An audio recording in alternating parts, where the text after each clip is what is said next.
La démocratie, ce concept que l'on aime tant mais que l'on ne comprend finalement que si peu. Sommes-nous réellement en démocratie? Quelles en sont ses limites? N'est-ce pas là plutôt un idéal, un but à obtenir? C'est ce que vous allez voir dans cet épisode présenté par moi-même sur Bunnybear.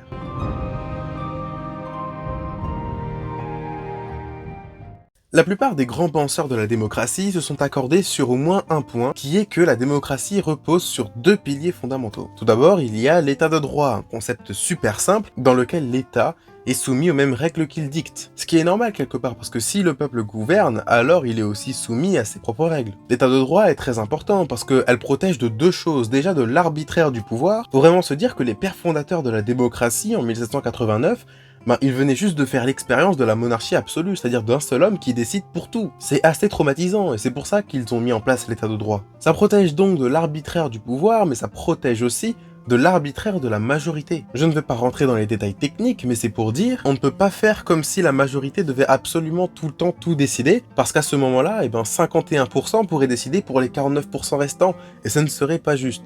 Et enfin, la seconde composante de la démocratie, le second pilier qui est encore plus simple que le premier, c'est la souveraineté populaire. Autrement dit, le fait que le peuple s'autodétermine.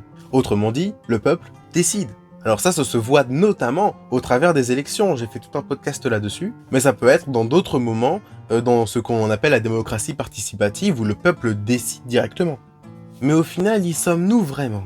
Bon, c'est ce qu'on va titiller un petit peu. Un état de droit, c'est un état donc où l'état est soumis aux mêmes règles qu'il dicte. Pour autant, on peut remettre en cause le fait que nous soyons dans un état de droit. On peut penser par exemple à l'impunité de certains parlementaires, ou même de certains chefs de l'État, au fait qu'il y a des procédures peut-être plus lentes pour eux que lorsqu'il s'agit de citoyens lambda, du fait que les peines ne sont pas si graves que ça, comparé à ce qu'on est normalement censé recevoir. Et là, normalement, c'est le moment où je vous cite des exemples que j'ai en tête, mais le seul que j'ai réellement en tête là pour l'instant, c'est peut-être un petit peu Sarkozy, et aussi l'affaire Balkany. D'ailleurs, c'est ce genre d'affaires et de tromperies qui ont amené le gouvernement et le Quai d'Orsay à absolument prendre toutes les mesures possibles pour s'assurer de la transparence des élus. C'est pourquoi aujourd'hui on connaît absolument tout des élus, à savoir tout ce qu'ils font, tout ce qu'ils disent, et ce n'est pas plus mal finalement. C'est un pas en avant vers l'état de droit, mais nous n'y sommes pas encore. Et enfin la souveraineté populaire, qui alors là pose des questions encore plus aiguës. Parce que finalement, est-ce que le peuple décide vraiment? Et puis, qui est-ce qui décide en fait? C'est pourquoi on va voir ça en deux points. Tout d'abord, la non-diversité des élus. Quand on regarde une photo de l'Assemblée nationale sous la Troisième République,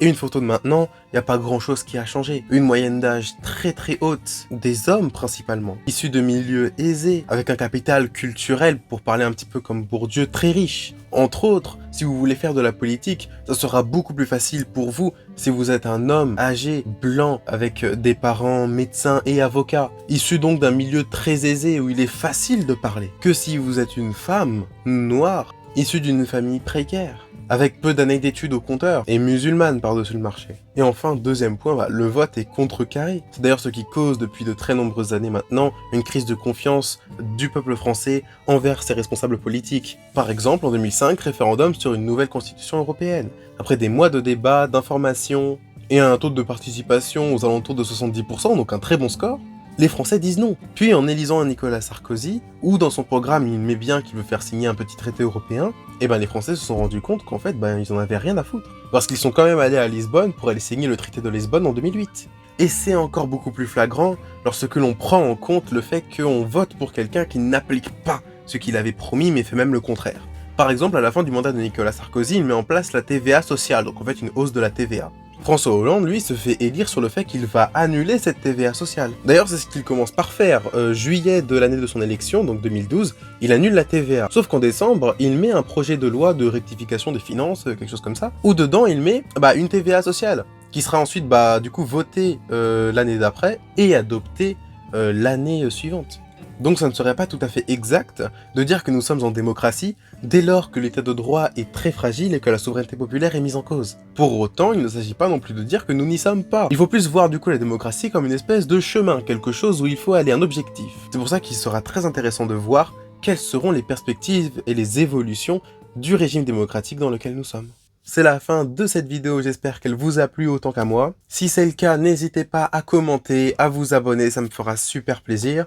N'hésitez pas à mettre des suggestions de thèmes que vous voulez qu'on aborde ensemble sur cette chaîne. Et puis on se dit à très vite pour une prochaine vidéo. Ciao ciao.